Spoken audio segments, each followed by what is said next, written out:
Hello friends, आज है 21 सितंबर सोमवार और आज हम आपके लिए total 35 important MCQ current affairs से रिलेटेड वीकली करंट अफेयर्स में लेके आए हैं। और अब से हर सोमवार को हम इस वीकली करंट अफेयर्स को लेके आएंगे जिसमें ज़्यादा से ज़्यादा एमसीक्यू को डिस्कस किया जाएगा जो अभी हाल ही के पिछले वीक से रिलेटेड थे। तो चलिए आज के इस 35 एमसीक्यू को डिस्कस करते हैं। अगर आप इसका पीडीएफ डाउनलोड करना चाहते हैं तो आपको टेलीग्राम ग्रुप में मिल जाएगा। टेलीग्राम ग्रुप का लिंक डिस्क्रिप्शन में दे दिया गया है या आप टेलीग्राम ऐप पे जाके भी ज्वाइन कर सकते हैं। चलिए शुरू करते हैं। सबसे पहला क्वेश्चन है, केयर रेटिंग के रिपोर्ट के अनुसार वित्त वर्ष 2020 में जॉब ग्रोथ रेट कितना प्रतिशत रहा? ऑप्शन है ए 3.7%, बी 3.5%, सी 3.6% और डी 3.8%। तो इसका करेक्ट ऑप्शन हो जाएगा बी 3.5%। इस केयर रेटिंग रिपोर्ट्स के अनुसार जॉब ग्रोथ रेट्स भारत की रहने वाली है वित्त वर्ष 2020 में। अगर इसी केयर रेटिंग रिपोर्ट्स की जीडीपी की अगर अनुमान की बात करें तो इसने अनुमान लगाया है कि 8 से 8.2% भारत की जीडीपी वित्त वर्ष 2020 में रहने वाली है। ये भी आप याद रखेंगे। नेक्स्ट क्वेश्चन, हाल ही में सी पार्थ सारथी को किस राज्य का राज्य चुनाव आयुक्त नियुक्त किया गया? तो अभी सी पार्थ सारथी को करेक्ट ऑप्शन है बी, तेलंगाना का राज्य चुनाव आयुक्त के रूप में नियुक्त किया गया है। सी पार्थ सारथी को याद रखेंगे आप। नेक्स्ट, इस बैंकिंग सुधार इंडेक्स 2.0 के अनुसार हाल ही में किस बैंक को पहले स्थान पर रखा गया है? तो अभी इस बैंक सुधार इंडेक्स 2.0 लॉन्च हुआ है, मतलब इसकी रिपोर्ट जारी की गई है। तो इसके अनुसार सबसे टॉप पर है, अगर बात करें तो A Punjab national bank, B state bank of India यानी Bharatiya state bank, C oriental bank of commerce और डी बैंक ऑफ बड़ौदा। तो इसके सबसे पहले स्थान पर है D is the correct option, bank of Baroda इस बैंकिंग सुधार इंडेक्स 2.0 में सबसे टॉप पर है। अगर बात करें दूसरे नंबर पे तो वो है अगर भारतीय स्टेट बैंक, सेकंड नंबर पे है भारतीय स्टेट बैंक और थर्ड नंबर पर है ओरिएंटल बैंक ऑफ कॉमर्स जिसे इन शॉर्ट ओबीसी भी कहा जाता है।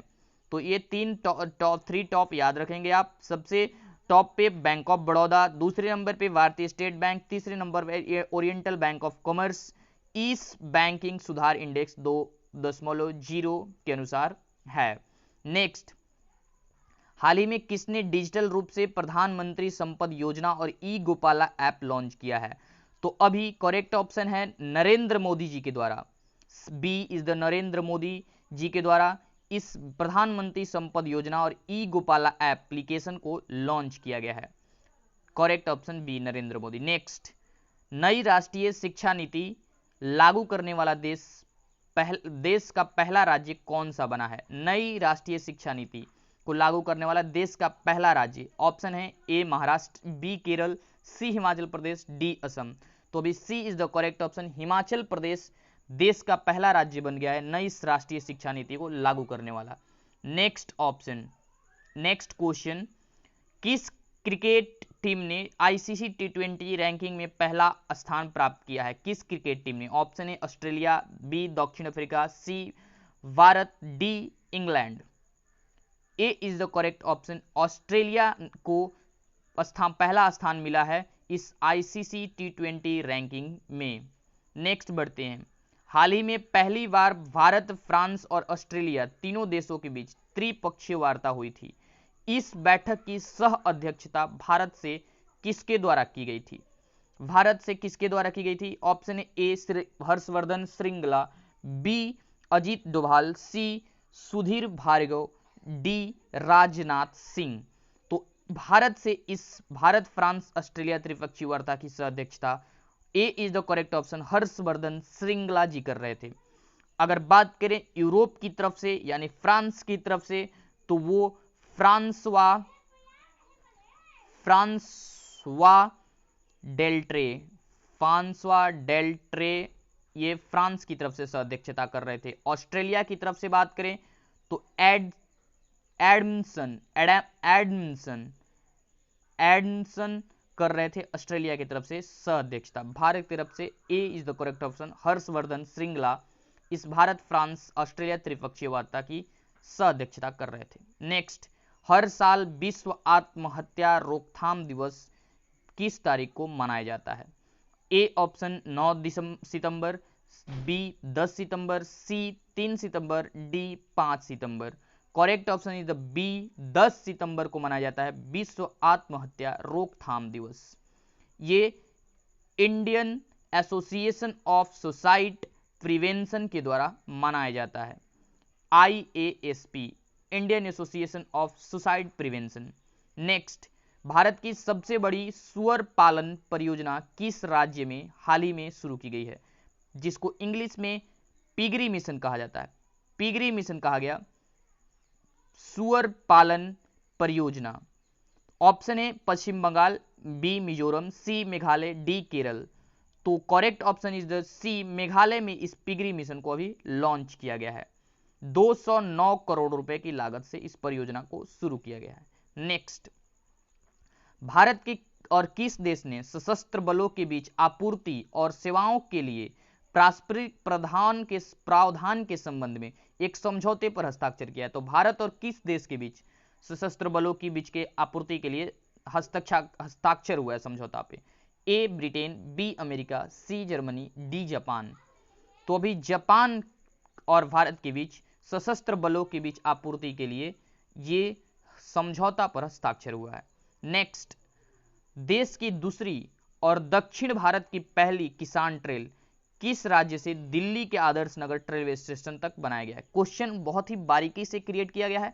इसमें आपको पता चलता है कि देश की दूसरी और दक्षिण भारत की बात करें सिर्फ, तो ये पहली किसान ट्रेन है जो दिल्ली के आदर्श नगर रेलवे स्टेशन तक रवाना किया गया। बताना आपको यह है कि किस राज्य से इसको शुरू किया गया। तो ऑप्शन है A Andhra Pradesh, B Tamil Nadu, C Telangana और D Kerala. A is the correct option. Andhra Pradesh की अगर बात करें तो अनंतपुर रेलवे स्टेशन से इसको शुरू किया गया। अनंतपुर रेलवे स्टेशन से इसको दिल्ली के आदर्श नगर रेलवे स्टेशन के बीच चलाया गया। ठीक है, नेक्स्ट बढ़ते हैं। हाल ही में प्लेजर पॉट के ब्रांड एम्बेसडर के रूप में किसे नियुक्त किया गया है? Fantasy sports gaming platform PlayerzPot के नए brand ambassador. Option A Rohit Sharma, B Smriti Mandhana, C Bhuvneshwar Kumar, D B और सी दोनों। Correct option is the D, B और सी दोनों। स्मृति संघाना मंधाना और डी सी भुवनेश्वर कुमार, इन दोनों को प्लेजर पॉट के ब्रांड एम्बेसडर के रूप में नियुक्त किया गया है। नेक्स्ट, हाल ही में राष्ट्रपति रामनाथ कोविंद द्वारा राष्ट्रीय नाट्य विद्यालय के नए प्रमुख के रूप में किसे नियुक्त किया गया है? तो अभी राष्ट्रीय नाट्य विद्यालय के नए प्रमुख, national school of drama NSD के नए प्रमुख भारतीय अभिनेता प्रवेश रावल को नियुक्त किया गया है। C is the correct option. प्रवेश रावल को नेशनल स्कूल ऑफ ड्रामा के नए प्रमुख के रूप में नियुक्त किया गया है। ये लोकसभा सांसद भी रह चुके हैं प्रवेश रावल। नेक्स्ट बढ़ते हैं। हाल ही में विश्व स्वास्थ्य संगठन WHO के पैनल लिस्ट के रूप में किसे नियुक्त किया गया है? Option A Usha Pande, B Venkatesh Gulati, C Anil Jain, D Preeti Sudan. D is the correct option. Preeti Sudan को नियुक्त किया गया है इस विश्व स्वास्थ्य संगठन के पैनल लिस्ट में। 11 पैनल लिस्ट जारी की गई है जिसमें एक के रूप में प्रीति सूदन को नियुक्त किया गया है। Preeti Sudan. Next, Hubli railway station को अब श्री शुद्ध रेधा स्वामी जी रेलवे स्टेशन नाम से जाना जाएगा। तो यह किस रेलवे जोन में स्थित है? करंट अफेयर्स देखिए, एक बारीकी से क्वेश्चन को क्रिएट किया गया है। हुबली रेलवे स्टेशन का अब से करंट मिल जाएगा आपको कि हुबली रेलवे स्टेशन का नाम अब स्वामी सिद्धरुद्धा रेलवे स्टेशन रखा गया है। पूछा गया आपसे क्वेश्चन, यह किस रेलवे जोन में स्थित है? तो ऑप्शन है पश्चिम रेलवे क्षेत्र, दक्षिण पश्चिम रेलवे जोन, सी दक्षिण पूर्व railway zone, Uttar Paschim railway zone. Correct option is दक्षिण पश्चिम रेलवे जोन में ये स्थित है हुबली रेलवे स्टेशन। अब इसको शुद्ध रेधा स्वामी जी रेलवे स्टेशन के नाम से जाना जाएगा। ये आंध्र प्रदेश में है, आंध्र प्रदेश में है। सॉरी, ये कर्नाटक में है, कर्नाटक में स्थित है ये हुबली रेलवे स्टेशन। अब इसको सिद्धरुद्धा स्वामी जी रेलवे स्टेशन के नाम से जाना जाएगा। नेक्स्ट बढ़ते हैं। एरो इंडिया 21 का 13वां संस्करण 3 से 7 फरवरी 2021 तक किस शहर में आयोजित किया जाएगा? एरो इंडिया 21 का 13वां संस्करण क्वेश्चन बारीकी से क्रिएट किया गया है जिसमें आपको करंट अफेयर्स देखने को मिल जाता है। एरो इंडिया 21 का 13वां संस्करण 3 से 7 फरवरी 2021 तक आयोजित किया जाएगा। क्वेश्चन आपसे यह पूछ लिया गया है किस शहर में आयोजित किया जाएगा। ऑप्शन है आपके पास Mumbai, Chennai, Bengaluru, Visakhapatnam. Correct option is the C, Bengaluru में इस एरो इंडिया 21 का 13वां संस्करण 3 से 7 फरवरी 2021 के तक आयोजित किया जाएगा। अगर बेंगलुरु में भी बात करें तो ये चूंकि वायुसेना का प्रदर्शनी है एरो इंडिया 21 का 13वां संस्करण, तो ये वायुसेना स्टेशन एलहंका, नाम आप याद रखेंगे एलहंका, बेंगलुरु के वायुसेना स्टेशन एलहंका से इसको आयोजित किया जाएगा एलहंका में। नेक्स्ट, रेटिंग एजेंसी मूडीज ने भारत के राजकोषीय 2020 और 21 में कितने प्रतिशत अनुबंध करने के लिए जीडीपी विकास दर का अनुमान लगाया। तो अभी मूडीज रेटिंग एजेंसी के अनुसार भारत की जो जीडीपी है वो निगेटिव में 11.5% रहने वाली है, 11.5%। अभी मैं सभी रेटिंग्स के अनुसार जितनी भी अनुमान लगाए गए हैं भारत के जीडीपी उसको मतलब कि बता रहा हूं, आप इसको कहीं एक जगह लिख लेंगे। अगर बात करें तो क्रिसिल के अनुसार जो भारत की जीडीपी है वो निगेटिव में 9% रहने वाली है। अगर बात करें ओईसीडी के अनुसार, ओईसीडी के डेली करंट अफेयर्स के लेक्चर में सब कुछ डिस्कस किया गया है एक्सप्लेनेशन के साथ, तो ओईसीडी के अनुसार 10.2% निगेटिव में रहने वाला है ये भारत की जीडीपी। अगर बात करें यूएसबी सिक्योरिटीज के अनुसार, यूएसबी सिक्योरिटीज के अनुसार बात करें तो ये निगेटिव में 8.6% रहने वाली है भारत की जीडीपी। इंडियन रेटिंग्स जिसका नाम ही है इंडियन रेटिंग, इसकी अगर बात करें इंडियन रेटिंग तो इसके अनुसार भारत की जीडीपी रहने वाली है निगेटिव में 11.8%। ओके, तो ये 5 मैंने बताया, Moody's -11.5%, CRISIL -9%, OECD -10.2%, USB securities -8.6%, Indian rating -11.8%। याद रखेंगे। नेक्स्ट, आर्य समाज के नेता और सामाजिक कार्यकर्ता स्वामी अग्निवेश का हाल ही में निधन हो गया, वह किस राज्य से संबंधित थे। अभी करंट क्या है कि आर्य समाज के नेता और सामाजिक कार्यकर्ता स्वामी अग्निवेश का निधन हुआ है। क्वेश्चन ये पूछा गया किस राज्य से संबंधित है। ए पश्चिम बंगाल, बी ओडिशा, सी राजस्थान, डी हरियाणा। तो करेक्ट ऑप्शन है हरियाणा।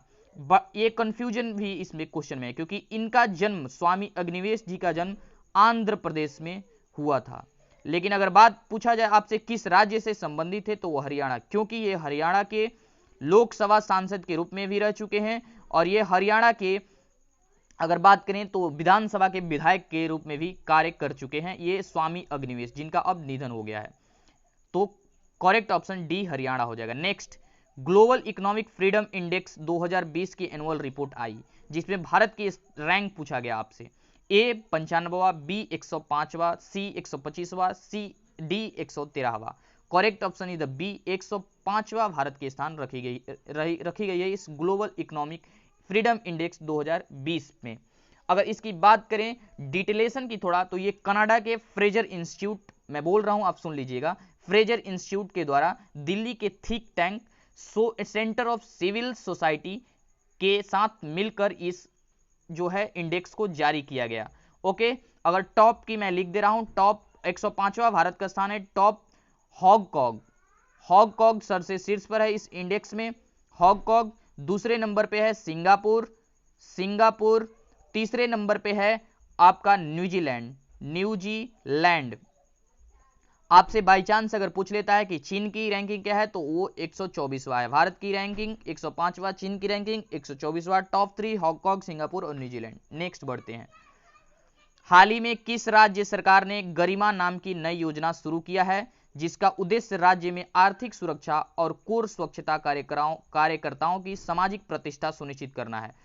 तो गरिमा नाम की नई योजना, इतना लंबा क्वेश्चन इसलिए बनाया गया है क्योंकि आपको पता होना चाहिए। गरिमा नामक नई योजना शुरू की गई है, क्वेश्चन पूछा गया किस राज्य से, इसका उद्देश्य राज्य में आर्थिक सुरक्षा और कोर स्वच्छता कार्यकर्ताओं की सामाजिक प्रतिष्ठा सुनिश्चित करना है।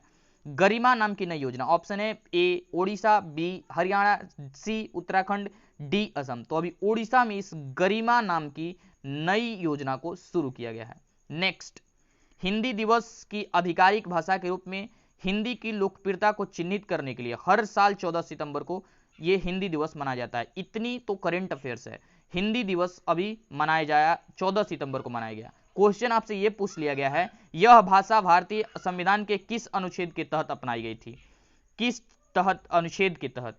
तो ऑप्शन है 368, 324, 343, 280। करेक्ट ऑप्शन इज द सी, 343वें अनुच्छेद के, भारतीय संविधान के 343वें अनुच्छेद के तहत इस हिंदी भाषा को अपनाई गई थी। नेक्स्ट, पूर्व केंद्रीय मंत्री रघुवंश प्रसाद सिंह का निधन हुआ, वो किस राजनीतिक दल से जुड़े थे? तो ये रघुवंश प्रसाद सिंह जो कि बिहार के रहने वाले थे, ये वैशाली निर्वाचन क्षेत्र से, इनका निर्वाचन क्षेत्र का प्रतिनिधित्व करते थे, निर्वाचन क्षेत्र से, वैशाली निर्वाचन क्षेत्र से। अगर बात करें ये किस राजनीतिक दल से जुड़े थे, ये क्वेश्चन पूछा गया है, तो भारतीय जनता पार्टी, भारतीय राष्ट्रीय कांग्रेस और राष्ट्रीय जनता दल, ये ऑप्शन है।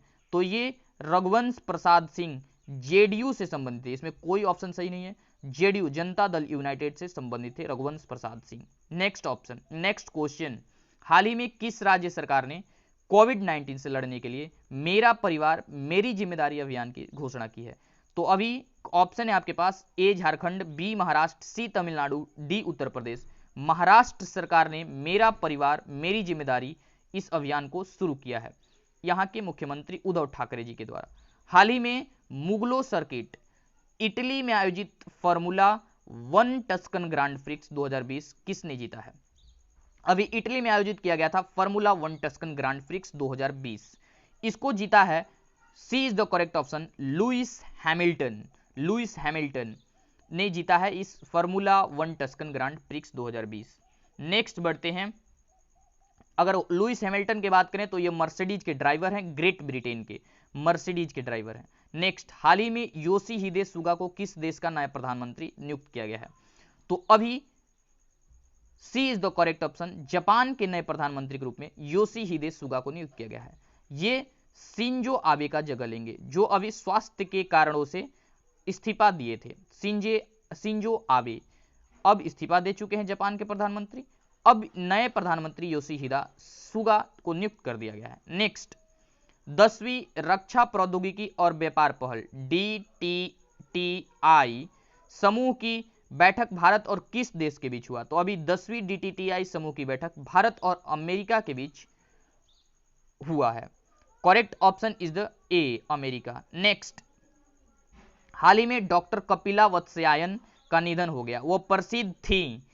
ऑप्शन है राजनेता, लेखक, सिंगर, डांसर। ये नृत्य से संबंधित थी। करेक्ट ऑप्शन हो जाएगा डी, डांसर, डांसिंग से संबंधित थी कपिला वत्स्यायन। नेक्स्ट बढ़ते हैं, हाल ही में पेटीएम फर्स्ट गेम्स, जो कि पेटीएम की एक सहायक कंपनी है, इसके नए ब्रांड एम्बेसडर कौन बने हैं? ऑप्शन है सचिन तेंदुलकर, बी आयुष्मान खुराना, सी रोहित शर्मा, डी अक्षय कुमार। तो पेटीएम फर्स्ट गेम्स के नए ब्रांड एम्बेसडर सचिन तेंदुलकर को नियुक्त किया गया है। नेक्स्ट बढ़ते हैं, हाल ही में थॉमस कप और उबेर कप जो डेनमार्क में 3 से 11 अक्टूबर 2020 तक होने वाले थे, ये क्वेश्चन कितनी बारीकी से बनाया गया है, क्योंकि आपको करंट मिल जाता है थॉमस कप और उबेर कप जो कि डेनमार्क में आयोजित किया जाना था 3 से 11 अक्टूबर तक। क्वेश्चन आपसे ये पूछ लिया गया है कि ये कप जो है किस खेल से संबंधित है, उबेर कप और थॉमस कप। इसे 2021 के लिए टाल दिया गया है। आप ये बताएंगे ये कप किस खेल से संबंधित है? शतरंज, badminton, cricket, hockey. Correct option is B, badminton से संबंधित है ये जो है उबेर कप और थॉमस कप। अगर बात करें आपको तो ये WBF, वर्ल्ड बैडमिंटन फेडरेशन के द्वारा आयोजित की जाती है। नेक्स्ट क्वेश्चन, हाल ही में डोमिनिक थिएम ने 2020 के ओपन टूर्नामेंट में पुरुष एकल खिताब जीतने के लिए अलेक्जेंडर जेवरो को हराया, वो किस देश से संबंधित है? करंट क्या है कि Dominic Thiem 2020 US Open tournament अभी 2020 तुरंत आयोजित किया गया था और इसके 4 फाइनल्स रिजल्ट आए हैं, men's single, women's single, men's double, women's double. तो अभी मेंस सिंगल की बात हो रही है, पुरुष एकल, जो कि डोमिनिक थिएम ने जीता है। किसको हराकर भाई? अलेक्जेंडर जेवरो को हराकर। तो आपको बताना है वो किस देश से संबंधित है। तो ये ऑस्ट्रिया के हैं ये डोमिनिक थिएम, जिन्होंने यूएस ओपन टूर्नामेंट जीता है। नेक्स्ट, किसने बेलारूस के विक्टोरिया आरेंजेका को हराकर 2020 यूएस ओपन टेनिस टूर्नामेंट महिला एकल खिताब जीता है। अब आ गया वीमेन सिंगल। वीमेन सिंगल की बात करें तो ये जीती हैं बेलारूस की विक्टोरिया अरेंजेका को हराकर। आपको बताना है, ऑप्शन है Naomi Osaka, Serena Williamson, C Simona Halep और D Ashleigh Barty. Correct option is the Naomi Osaka, जो कि जापान की हैं। इन्होंने जीता है women single US Open tournament 2020। किसको हराकर? तो विक्टोरिया की अरेंजेका को हराकर। नेक्स्ट, आदित्य पुरी को यूरोमनी अवार्ड्स ऑफ एक्सीलेंस 2020 द्वारा लाइफ टाइम अचीवमेंट अवार्ड से सम्मानित किया गया है। ये करेंट है। आदित्य पुरी को यूरोमनी अवार्ड्स ऑफ एक्सीलेंस 2020 द्वारा लाइफ टाइम अचीवमेंट अवार्ड से सम्मानित किया गया। क्वेश्चन आपसे यह पूछ लिया गया है, वह किस बैंक के प्रबंध निदेशक थे? भारतीय state bank, Axis bank, ICIC bank, HDFC bank. Correct option इधर डी, एचडीएफसी बैंक के प्रबंध निदेशक हैं ये आदित्य पुरी, जिन्हें यूरोमनी अवार्ड्स ऑफ एक्सीलेंस 2020 द्वारा लाइफ टाइम अचीवमेंट अवार्ड से सम्मानित किया गया है। नेक्स्ट, हाल ही में हरवंश नारायण सिंह को राज्यसभा के उपाध्यक्ष के रूप में फिर से चुना गया। वो किस राजनीतिक दल से जुड़े हैं? अभी मैंने आपको एक करंट क्वेश्चन करवाया, रघुवंश प्रसाद सिंह। कंफ्यूज मत होइएगा क्योंकि काफी मिलता जुलता नाम है, रघुवंश प्रसाद सिंह और ये है हरिवंश नारायण सिंह। ये भी जदयू दल से संबंधित है और हरिवंश नारायण सिंह भी जदयू दल से संबंधित है, मतलब कि जनता दल यूनाइटेड से संबंधित है। ये रघुवंश प्रसाद सिंह का हाल ही में निधन हुआ है। हरिवंश नारायण सिंह को राज्यसभा के उपाध्यक्ष के रूप में चुना गया है, तो ये जनता दल यूनाइटेड से संबंधित है। B is the correct option. अगर राज्यसभा के उपाध्यक्ष के रूप में इनको नियुक्त किया है तो आपसे पूछा जा सकता है कि राज्यसभा के अध्यक्ष अभी कौन है? तो राज्यसभा के अध्यक्ष हमारे देश के राष्ट्रपति भी होते हैं, जो कि अभी वेंकैया नायडू हैं। ठीक है, नेक्स्ट बढ़ते हैं। मंत्रिमंडल नियुक्ति समिति ने एशियाई बैंक ऑफ मनीला के नए कार्यकारी निदेशक के रूप में किसको नियुक्त को मंजूरी दे दी है? तो अभी मंत्रिमंडल की नियुक्ति ने एशियाई बैंक मनीला, कितनी बारीकी से क्वेश्चन को सेट किया गया है, एशियन डेवलपमेंट बैंक, जिसकी अगर बात करें हेडक्वार्टर की तो वो मनीला में है।